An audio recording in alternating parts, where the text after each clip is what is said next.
Dobbiamo concorrere adesso. Per cortesia il dottor Codognotto, presidente della Codognotto.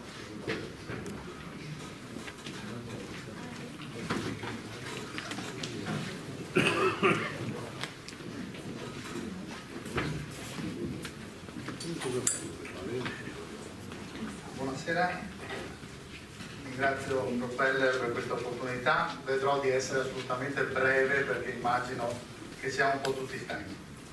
Racconterò un po' la mia esperienza e cosa noi intendiamo per intermodalità. Questa è l'immagine che ci caratterizza, è un'immagine futuristica, ci manca lo slogan che è See you in the future, che in questa immagine non appare, però credo che dia bene l'esempio e l'idea di quello che noi sentiamo di essere e quello che noi vogliamo essere.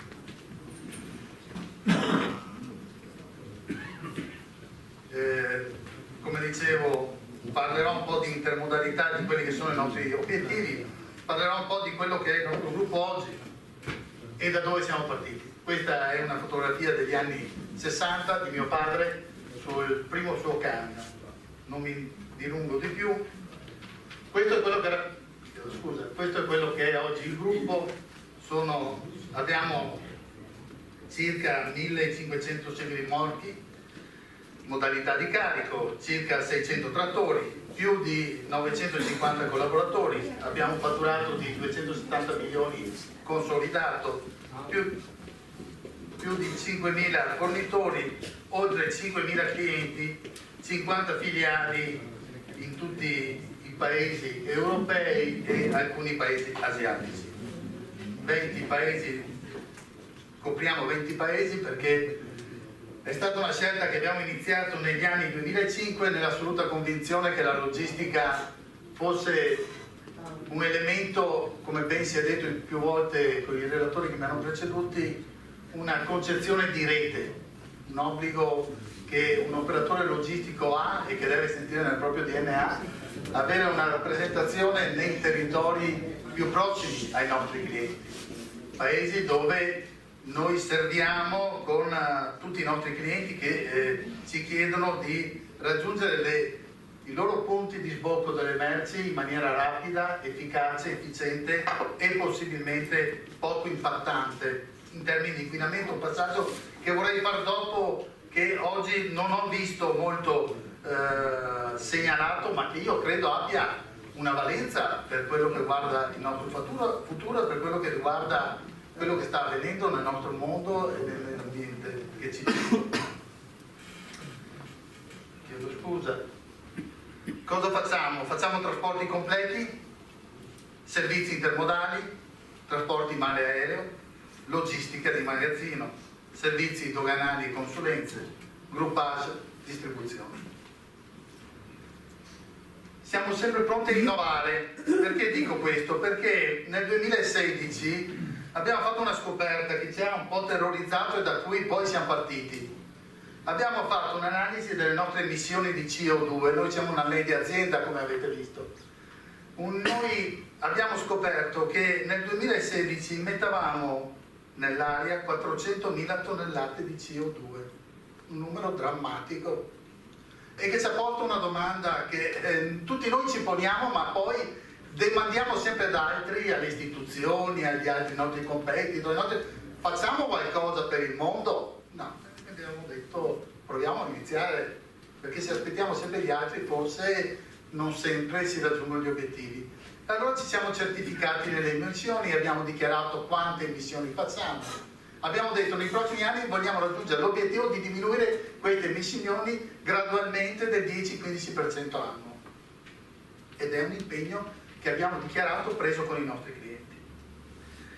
E pertanto cosa abbiamo fatto? Abbiamo spostato gli acquisti dei nostri mezzi, oggi abbiamo la flotta più grande che c'è in Italia con 110 mezzi a gas liquido e mezzi che impattano in termini di emissioni con il 20-25% in meno di un camion diesel. Abbiamo studiato 11 progetti di ricerca e innovazione finanziati dalla Commissione europea negli ultimi 3 anni per trovare modalità e sistemi di trasporto che non fossero ad impatto devastante come lo è in questo momento. Abbiamo analizzato e stiamo per avviare una sperimentazione sul platooning con una guida semiautomatica, ovvero sia cos'è il platooning. Significa mettere dei camion in colonna, uno davanti all'altro,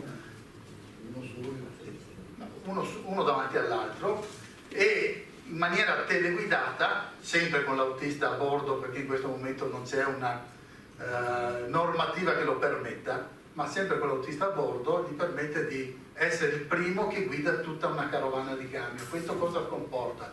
Comporta un'attività meno stressante degli operatori che guidano, un impatto inquinante minore, una ottimizzazione dei flussi per le strade. L'incidente che è avvenuto a Bologna, che forse tutti voi ricorderete qualche tempo fa, dove solamente casualmente non è successo un disastro a causa dell'autocisterna scoppiata a causa di un incidente, questo non succederà e ci auguriamo non succederà più nella breve tempo. Siamo membri della Commissione Europea sulla digitalizzazione del trasporto, unica impresa in Italia che ha stimolato il governo italiano. Questo è un piccolo merito che ci attribuiamo perché non era presente in questa piattaforma, e siamo riusciti a coinvolgere il governo italiano nell'ambito del trasporto per far sì che si possano fare quegli investimenti necessari, perché la logistica oggi non è soltanto camion, non è soltanto aerei, non è soltanto movimentare merce, ma significa movimentarla nella maniera giusta, creando meno impatto inquinante possibile, meno percorrenze a vuoto, e tutto questo ci vuole della tecnologia. La domanda che ci siamo posti è: l'intermodalità è davvero l'alternativa? E queste sono le risposte che ci siamo dati. Chiedo scusa. Migliora l'impatto inquinante con una riduzione del CO2 del 70%, l'abbattimento delle emissioni di particolato, incremento della capacità del trasporto a livello europeo. C'è una normativa che si trasportano solamente su gomma 24 tonnellate, con il treno se ne possono trasportare 28, ottimizzazione dei costi sulle lunghe tratte, ovviamente, soluzioni di lungo periodo alla mancanza di autisti, argomento che qualcuno prima aveva indicato, miglioramento delle condizioni di lavoro degli autisti, altro argomento che è nei tavoli della comunità europea, superamento delle barriere amministrative crescenti dei determinati paesi. Ognuno vuole la merce in casa, tutti noi vogliamo avere i prodotti degli scaffali, possibilmente senza vedere camion per strada che inquinano, però questo non è sempre possibile, ci sforziamo per farlo. Cosa stiamo facendo noi nell'intermodalità? Questo è il nostro setup. Le linee grigie sono quelle che oggi noi facciamo attivamente, le merci che noi trasportiamo attivamente sui treni o su modalità marittime, perché l'intermodalità non è soltanto treno, ma è anche mare. Quindi Spagna lo raggiungiamo via mare, la Sicilia lo raggiungiamo via mare. Le tratte dove c'è la linea tratteggiata sono le tratte che nei prossimi mesi partiranno e che noi abbiamo attivato per trasportare le merci. Il fatturato che noi dicevo prima, oggi negli ultimi 4 anni si è trasferito per il 40% da modalità gomma a modalità intermodale, marittima o ferroviaria. Quindi il 40% del nostro fatturato oggi si svolge con una modalità a impatto basso. Perché siamo qua, immagino e mi auguro, oltre a raccontare la nostra storia, per dire: noi siamo presenti in Friuli, siamo presenti a Gorizia con un servizio di trasporti completi, con 5 persone assunte nell'ultimo anno, sebbene è una regione e una provincia sicuramente che sta riprendendo un certo fermento, ma negli ultimi anni sicuramente non viveva un grande momento. Siamo appena di là della SDAG, facciamo servizi doganali, quindi la nostra piattaforma locale ha magazzini doganali e facciamo servizi doganali. Abbiamo ottenuto da poco anche la certificazione AEO con lo scopo di accelerare tutte quelle che sono le pratiche doganali. Siamo presenti a Pordenone. Pordenone per noi è strategico perché noi abbiamo un parterre di clienti internazionali, multinazionali, Cito solamente a titolo, ma senza scendere nei particolari perché non mi è permesso, tra i nostri clienti abbiamo Ikea e Electrolux.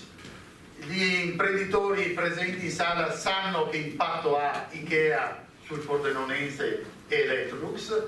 Noi abbiamo l'ambizione di far partire da Pordenone, appena sarà possibile, un trisettimanale sull'Inghilterra, quindi aspettiamo ovviamente che tutto sia pronto. Ci siamo dati dei tempi entro settembre, speriamo che entro settembre la cosa sia fruibile e quindi ci permetta di dare realizzazione anche su questa nuova rotta. Grazie, cercato di essere breve.